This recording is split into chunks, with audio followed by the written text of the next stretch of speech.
Assalamualaikum warahmatullahi wabarakatuh.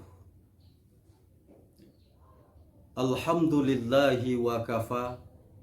Wassalatu wassalamu ala rasulillahil mustafa wa ala alihi wa ashabihi wa mawalah, amma ba'd. Sahabat semua, pembahasan kita sekarang tentang akikah. Secara bahasa, akikah artinya memotong. Dan menurut istilah, akikah artinya memotong kambing pada hari ke-7 kelahiran anak dan membagi-bagikan dagingnya yang sudah dimasak kepada orang miskin, tetangga, karib kerabat sebagai bentuk rasa syukur kepada Allah karena sudah dikaruniai anak. Akikah ini sudah ada semenjak zaman jahiliyah.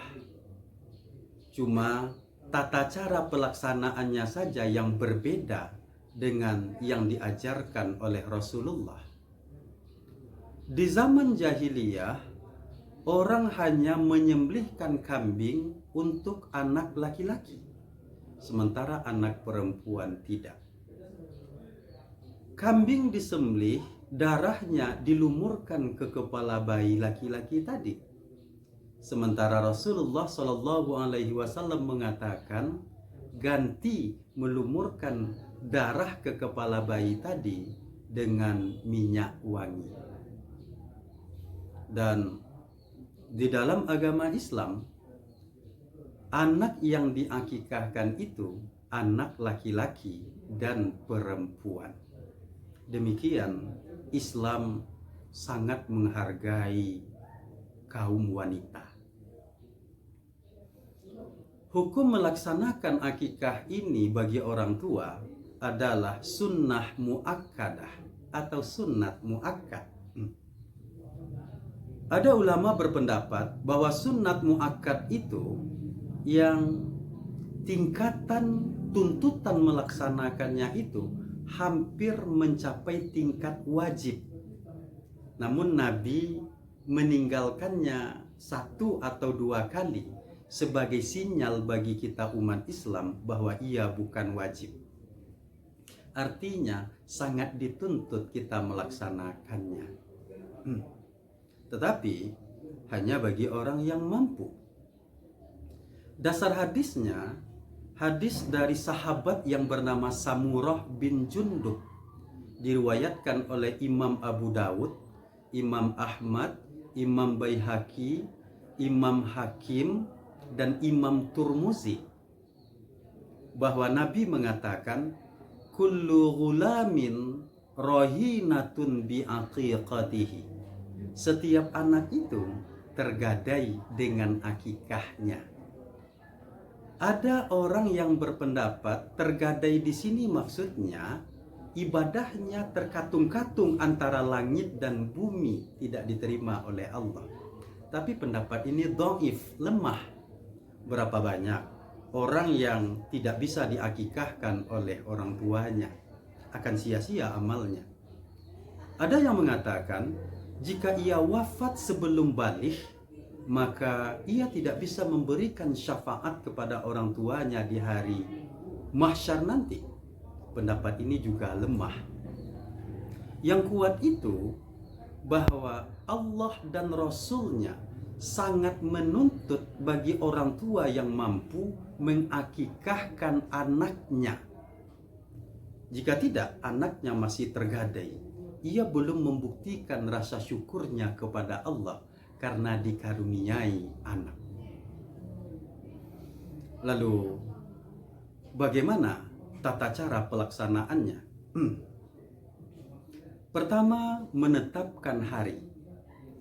Dalam hadis yang sudah kita bacakan di awal tadi, kelanjutannya, fatuzbahu yauma sabi'ihi wa tuhlaku wa tusamma. Setiap anak itu tergadai dengan akikahnya, maka lakukanlah penyembelihan kambing pada hari ketujuhnya dan mencukur rambutnya serta memberi nama. Hari ketujuh itu dihitung jika anak lahir di siang hari, maka itu hari pertama. Kita beri contoh, anak lahir hari Senin jam 4, maka Senin itu hari pertama. Senin, Selasa, Rabu, Kamis, Jumat, Sabtu, dan Ahad, maka anak diakikahkan pada hari Ahad atau hari Minggu. Dan jika anak dilahirkan setelah azan maghrib, maka hari pertamanya adalah hari Selasa. Selasa, Rabu, Kamis, Jumat, Sabtu. Ahad, Senin, maka dia diakikahkan pada hari Senin.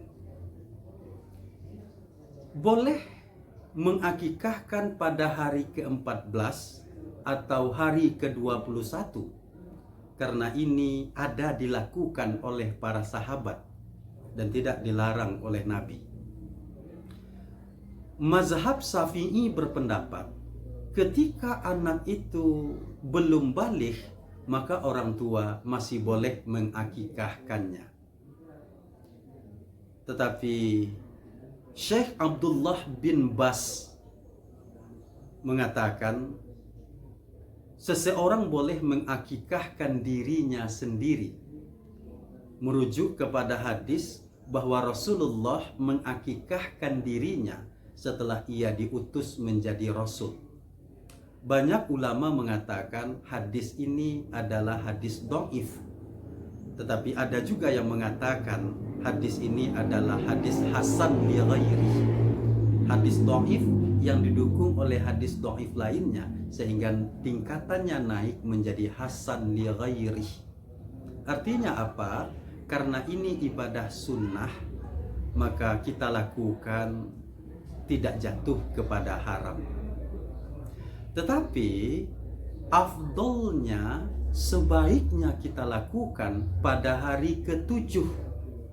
Biar kecil-kecilan, asalkan tepat waktu. Hanya menyembelih kambing lalu mengundang tetangga makan, tidak pakai acara-acara yang lainnya. Atau menyembelih kambing lalu memberikan masakan kambing tadi itu ke panti asuhan, asalkan waktu pelaksanaannya tepat pada hari ke-7. Apalagi ini bukan dicontohkan oleh Nabi, melainkan kata-kata Nabi. Kullu ghulamin rahinatun biaqiqatih. Setiap anak tergadai dengan akikahnya. Fatuzbahu yauma sabi'ihi. Maka lakukanlah penyembelihan pada hari ke-7-nya. Artinya apa? Ini Nabi yang mengatakan semacam ada bimbingan dan perintah di dalamnya. Kami tidak mengatakan tidak boleh di luar waktu itu. Namun waktu yang afdol itu adalah pada hari ke-7. Yang kedua, melakukan penyembelihan kambing. Hadis dari Ibunda Aisyah diriwayatkan oleh Imam Tirmizi. Nabi mengatakan untuk anak laki-laki 2 ekor kambing dan untuk anak perempuan 1 ekor kambing. Namun Abdullah bin Abbas pernah mengatakan bahwa Rasulullah Shallallahu Alaihi Wasallam mengakikahkan Hasan dan Husain masing-masing dengan 1 ekor kambing. Maksudnya, jika orang tua hanya mampu 1 ekor kambing untuk anak laki-laki, maka boleh. Tetapi jika ia mempunyai rezeki yang berlebih, sebaiknya 2 ekor kambing. Lebih baik 1 ekor kambing untuk anak laki-laki tapi dilaksanakan pada hari ke-7 daripada 2 ekor kambing sementara di hari yang lain. Dan untuk sembelihan ini hanya kambing atau domba, tidak bisa diganti dengan kerbau, sapi atau unta, karena ini yang dicontohkan oleh Nabi. Sahabat semua, ketika menyembelih kambing tadi itu dihadapkan ke kiblat, kepala di sebelah kanan dan bahagian dubur di sebelah kiri, dihadapkan ke kiblat. Ketika menyembelih itu, yang sangat tidak boleh kita tinggalkan itu membaca Bismillahi Allahu Akbar. Karena Allah dan Rasulnya melarang memakan sembelihan yang tidak disebutkan nama Allah ketika menyembelihnya. Namun ada juga ulama yang berpendapat sebaiknya dibacakan sempurna-sempurna. Bismillahi Allahu Akbar. Allahumma minka wa ilaika hazihi aqiqatun fulan bin fulan. Dengan nama Allah, Allah yang maha besar. Ya Allah, sembelihan ini darimu dan kami persembahkan untukmu. Terimalah akikah dari Sianu, anak Sian. Jadi kita coba mengulangi. Bismillahi Allahu Akbar. Allahumma minka wa ilaika hazihi aqiqatun Abdurrahman bin Abdullah. Dengan nama Allah, Allah yang maha besar. Sembelihan ini darimu dan kami persembahkan kepadamu. Ya Allah, ini akikah Abdurrahman anak Abdullah. Ini sebagai contoh. Tetapi yang harus itu kita membaca Bismillahi Allahu Akbar. Sahabat semua, yang ketiga, melakukan pemotongan rambut bayi. Ada juga yang mengatakan bahwa yang akikah itu memotong rambut bayi. Sebab Nabi mengatakan, ma'al ghulami aqiqah fahriqu anhu damman wa amitu anhul adha. Setiap anak itu harus diakikahkan, maka lakukanlah penyembelihan untuknya dan potonglah rambut yang membuat dia sakit. Jadi rambut yang dibawa dari dalam rahim itu bisa menyebabkan anak sakit-sakitan. Jadi makna yang kedua akikah itu adalah memotong rambut yang dibawa oleh bayi dari dalam rahim. Memotong rambut ini sebaiknya secara keseluruhan, bukan sebahagian saja.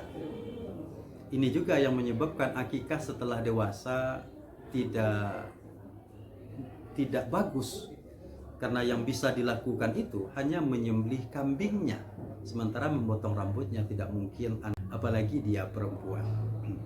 Lalu ada anjuran setelah memotong rambut itu, ditimbang rambut tadi itu diukur seharga per perak.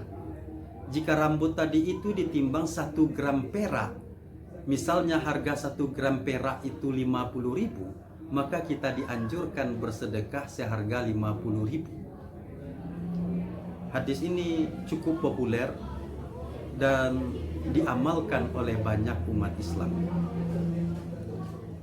Namun jika ada orang mengatakan bersedekah seharga emas, hadis ini dhaif.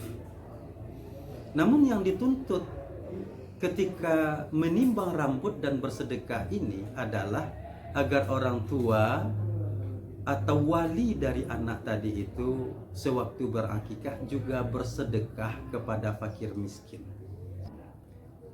Yang keempat, membagi-bagikan daging kepada fakir miskin tetangga. Boleh juga diundang fakir miskin dan tetangga itu makan ke rumah. Jadi bukan dimakan sendiri, tetapi keluarga boleh memakannya. Lalu yang kelima, mentahnik. Yang dimaksud dengan mentahnik itu adalah menghancurkan kurma dan menyuapkannya kepada bayi. Kalau kita tidak enak mengunyahkannya dengan mulut, yang sebenarnya Rasul mengunyahkan kurma itu dengan mulut dan menyuapkannya kepada bayi. Tetapi kalau kita keberatan, boleh kita kupas saja kurma tadi, kita masukkan ke mulut bayi, atau kita lumer-lumerkan dengan tangan kita juga boleh. Prinsipnya mengajar anak dengan yang manis-manis. Jika tidak ada kurma, maka boleh diganti dengan madu. Pokoknya anak diajar dengan rasa. Rasa manis itu adalah rasa kecenderungan manusia. Lalu memberi nama bayi tersebut. Memberi nama ini sebetulnya sudah direncanakan dari awal.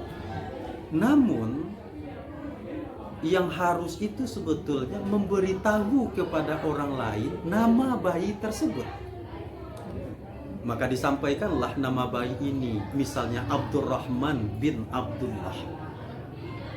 Atau ada ustadz atau ulama yang memimpin ketika itu. Maka ustadz tadi bertanya kepada ayah dari bayi tersebut, nama anak bapak siapa? Lalu dia menjawab, Abdurrahman bin Abdullah. Ditanyakan kepada ibunya, ibunya menjawab, Abdurrahman bin Abdullah. Ditanyakan kepada kakeknya, ditanyakan kepada pamannya, lalu ditanyakan kepada orang yang hadir. Adakah kita mendengar bahwa nama bayi yang kita akikahkan pada hari ini adalah Abdurrahman bin Abdullah? Lalu mendoakan bayi tersebut. Rasulullah Shallallahu Alaihi Wasallam juga mendoakan Hasan dan Husain ketika mengakikahkannya. Hadis ini diriwayatkan oleh Imam Bukhari dari Ibnu Abbas. Kata Ibnu Abbas bahwa Rasulullah Shallallahu Alaihi Wasallam memperlindungkan Hasan dan Husain dengan sebuah doa kepada Allah. Apa doanya?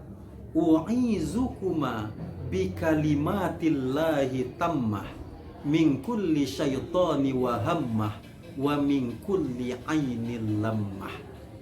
Aku perlindungkan engkau berdua dengan kalimat Allah yang sempurna dari seluruh syaitan, dari binatang berbisa, dan dari mata yang berniat jahat kepada kalian. Lalu Nabi berkata, doa ini yang dibaca oleh Nabi Ibrahim dahulu ketika memperlindungkan Ismail dan Ishak dari kejahatan syaitan. Jadi yang mendoakan, jangan lupa untuk membaca doa ini. Wa'izuka bikalimatillahi tammah min kulli syaitani wa hammah wa min kulli ainil lammah. Aku perlindungkan engkau dengan kalimat Allah yang sempurna dari seluruh syaitan dan dari binatang berbisa serta dari mata yang berniat jahat kepada engkau. Boleh kita tambah dengan doa lain. Ya Allah, jadikanlah ia anak yang soleh, anak yang santun, anak yang cerdas, anak yang bermanfaat bagi agama, bangsa, dan negara. Sahabat semua, demikianlah kira-kira cara pelaksanaan akikah yang baik di dalam agama Islam itu. Semoga bermanfaat bagi kita bersama. Terima kasih. Wassalamualaikum warahmatullahi wabarakatuh.